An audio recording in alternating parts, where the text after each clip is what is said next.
Barka da shigowa, assalamu alaikum. Barka da shigowa wannan tasha ta mai albarka mai suna Abubakar Sadiq TV. Kamar yadda muka saba kawo muku ƙayatattun abubuwa masu amfani kamar kullum, yau za mu kawo muku sababbin code ɗin da MTN suka canja.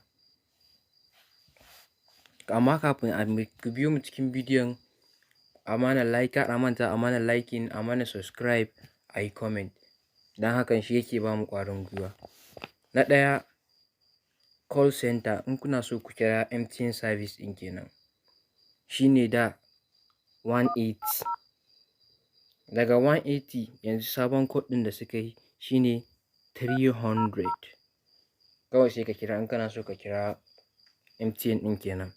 Na biyu shine borrow credit in kana so ka ci bashin su, da *606#. Yanzu sai suka canza shi sai dawo *303#, kamar yadda kuke gani.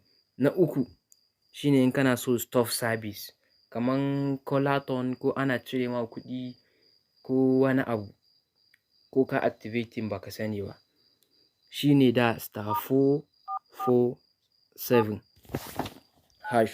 Yanzu sai suka canza shi sai ya dawo *305#. Na huɗu shine balance check, in kana so ka yi checking balance ɗinka, *556#, tsohon kenan. Sai suka canza shi sai ya dawo *310#, in kana so ka duba kuɗinka kenan, balance ɗinka. Na biyar shine in kana so ka sa kati, da *555# ne. Yanzu sai suka canza shi sai ya dawo *311#, in kana so ka sa kati kenan.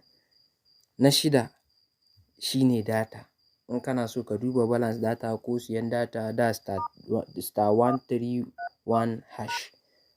Yanzu sai suka canza shi sai ya dawo *312#. Na bakwai shine share and sell, kamar in kana so ka yi transfer kati daga wannan layin zuwa wannan, ko in kana sayar da transfer haka, kana sayar da kati na transfer, shine da *777#. Sai suka canza shi sai ya dawo *321#.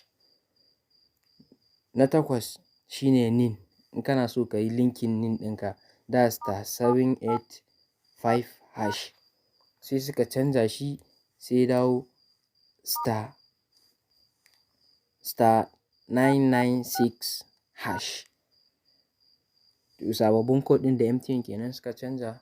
To da Allah kar a manta a yi mana subscribing, a yi mana liking, saboda in mun kawo abu mai kyau gaba a samu a gani. Mun gode.